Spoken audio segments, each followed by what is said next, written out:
दोस्तों, आज की सबसे पहली और बड़ी खबर। झारखंड में जल्द होगी जेपीएससी से 2300 पदों पर बम्पर भर्तियां। राज्य सरकार के 6 विभागों में 2300 पदों पर जल्द भर्तियां होंगी। यह नियुक्ति झारखंड लोक सेवा आयोग यानी जेपीएससी के माध्यम से होगी। नियुक्ति के लिए राज्य सरकार ने आयोग को अधिसूचना भेज दी है। ये भर्तियां 32 अलग अलग पदों पर होगी। यह बहाली स्वास्थ्य विभाग, कार्मिक विभाग, नगर विकास एवं आवास विभाग, कृषि, पशुपालन एवं सहकारिता विभाग, गृह कारा एवं आपदा प्रबंधन और पथ निर्माण विभाग में होगी। झारखंड के भोक्ता समुदाय को एसटी की सूची में शामिल करने की संबंधी विधेयक को संसद ने दी मंजूरी। संसद ने मंगलवार को एक विधेयक को मंजूरी दे दी, जिसमें झारखंड में भोक्ता समुदाय को एससी की सूची से हटाकर अनुसूचित जनजातियों की सूची में डालने और कुछ अन्य समुदायों को जनजाति की सूची में शामिल करने के प्रावधान है।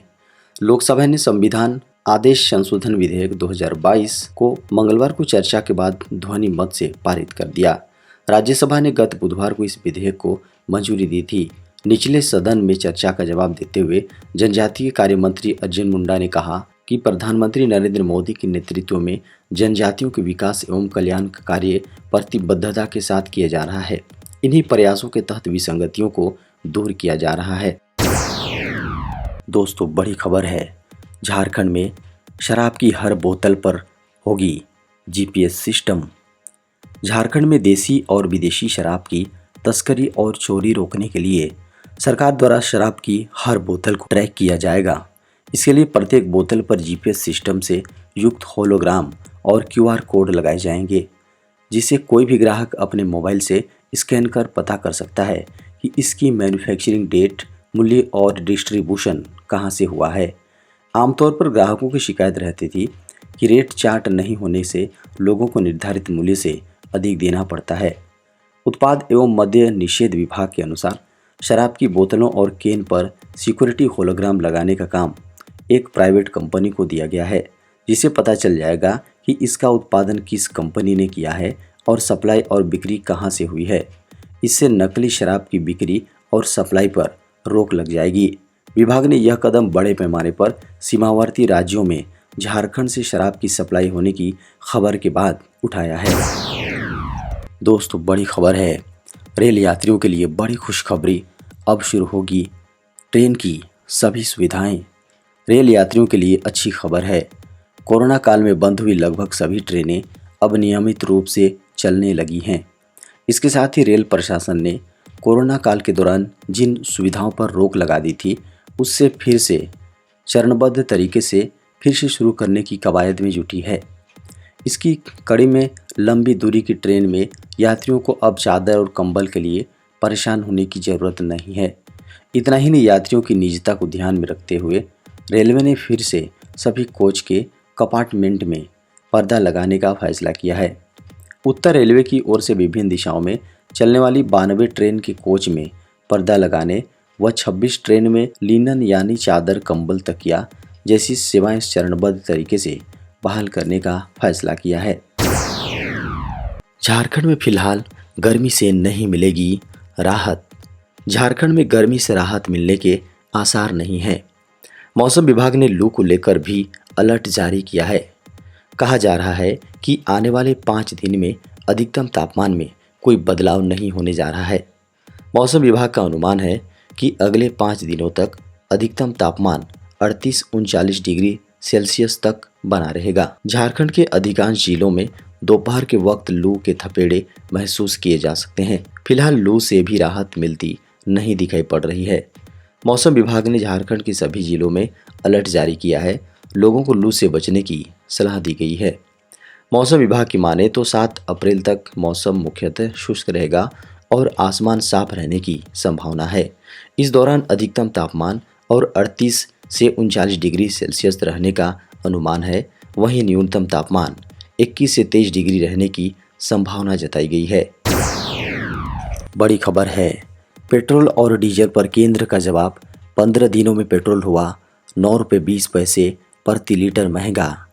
देश में एक बार फिर लगातार पेट्रोल और डीजल के दामों में बढ़ोतरी के बाद सरकार ने जवाब दिया है कि आखिर क्यों तेल की कीमतों में बढ़ोतरी हो रही है। बीते 15 दिनों में देश में पेट्रोल 9 रुपये 20 पैसे प्रति लीटर महंगा हो गया।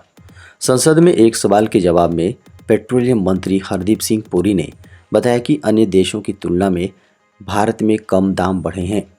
संसद का शीतकालीन सत्र जारी है और इस बीच सदन में तेल की बढ़ती कीमतों पर सवाल किया गया तो पेट्रोलियम मंत्री हरदीप सिंह पुरी ने जवाब देते हुए कहा कि भारत में अमेरिका और ब्रिटेन के मुकाबले पेट्रोल और डीजल की कीमतों में कम वृद्धि हुई है। उन्होंने कहा कि बीते 2 सप्ताह में भारत में पेट्रोल के दाम 5% बढ़े हैं, लेकिन दाम सिर्फ भारत में ही नहीं, दुनिया के कई देशों में वृद्धि हुई है। दोस्तों, बड़ी खबर है, झारखंड के किसानों को जल्द होगा धान की दूसरी किस्त का भुगतान। झारखंड के 1,31,000 किसानों ने अब तक सरकार को लगभग 70 लाख क्विंटल धान बेचा है। इसमें से 1,03,000 किसानों को पहली किस्त की राशि का भुगतान किया जा चुका है। इन्हें न्यूनतम समर्थन मूल्य 1940 रुपये प्रति क्विंटल की दर से 50% राशि का भुगतान किया गया है। अब दूसरी किस्त की राशि की भुगतान की प्रक्रिया शुरू की गई है। इसके तहत किसानों को बोनस 110 रुपये प्रति क्विंटल के साथ साथ न्यूनतम समर्थन मूल्य के 50% शेष राशि का भुगतान किया जा रहा है। अब तक सरकार की ओर से 3,832 किसानों को धान को क्रय की पूरी राशि का भुगतान किया जा चुका है। झारखंड में शुरू हुआ बच्चों को स्कूल वापस लाने के लिए बैक स्कूल अभियान।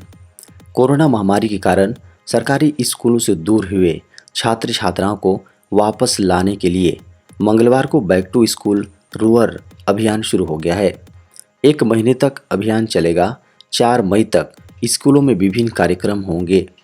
किसी न किसी कारणवश पढ़ाई छोड़ चुके विद्यार्थियों व नए बच्चों के नामांकन के लिए अभियान चलाया जाएगा।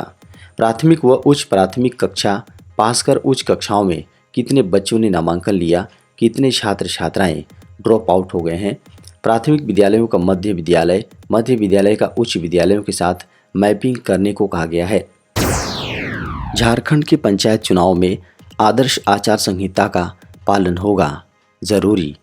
झारखंड राज्य निर्वाचन आयोग पंचायत चुनाव की तैयारियों को अंतिम रूप देने में जुटा हुआ है। चुनाव आयोग ने प्रत्याशियों के लिए आदर्श आचार संहिता जारी कर दिया है, जिसमें कहा गया है कि भारत के संविधान के अनुच्छेद 243 ट एवं झारखंड पंचायत राज अधिनियम 2001 की संगत धाराओं के अंतर्गत निहित शक्तियों का प्रयोग करते हुए आयोग द्वारा त्रिस्तरीय पंचायत निकायों के निर्वाचन हेतु यह आदर्श आचार संहिता तैयार कर जारी की गई है। पंचायत चुनाव के लिए बनाए गए नियमों का पालन नहीं करने वालों पर कड़ी कार्रवाई की जाएगी। इसे सुनिश्चित करने के उद्देश्य से आयोग ने त्रिस्तरीय पंचायत निर्वाचन में भाग लेने वाले अभ्यर्थियों, चुनाव अभिकर्ताओं, प्रशासन एवं अन्य कर्मचारियों के लिए यह आचार संहिता तैयार की गई है। यह सभी के लिए बिना अपवाद के अक्षरशः पालन करना अनिवार्य होगा। बड़ी खबर है, झारखंड विधानसभा में दोबारा पारित कराने होंगे 3 विधेयक। राज्य सरकार को 3 महत्वपूर्ण विधेयक विधानसभा से दोबारा पारित करने होंगे। इनमें भीड़ हिंसा निवारण विधेयक, जनजातीय विश्वविद्यालय विधेयक और झारखंड वित्त विधेयक शामिल हैं। राज्यपाल ने भारतीय मुद्रांक शुल्क अधिनियम 1948 में संशोधन के लिए झारखंड वित्त विधेयक 2021 में कुछ आपत्तियां दर्ज करते हुए वापस लौटा दी थीं। इसके बाद राज्य सरकार ने दोबारा विधेयक को बिना विधानसभा से पारित कराए त्रुटियों में सुधार व संशोधनों के साथ विधेयक राजभवन को भेज दिया था, लेकिन राज्यपाल ने इस पर एक बार फिर से आपत्ति दर्ज करवाई थी। दोबारा विधानसभा से संशोधन के साथ पारित कराते हुए राजभवन को भेजने को कहा है। इससे यह साफ हो गया है कि झारखंड वित्त विधेयक के अलावा अन्य 2 विधेयक, भीड़ हिंसा निवारण विधेयक और जनजातीय विश्वविद्यालय विधेयक भी झारखंड सरकार को विधानसभा से दोबारा पारित कराने होंगे। देश में पिछले 24 घंटे में मिले कोरोना के 795 नए मामले।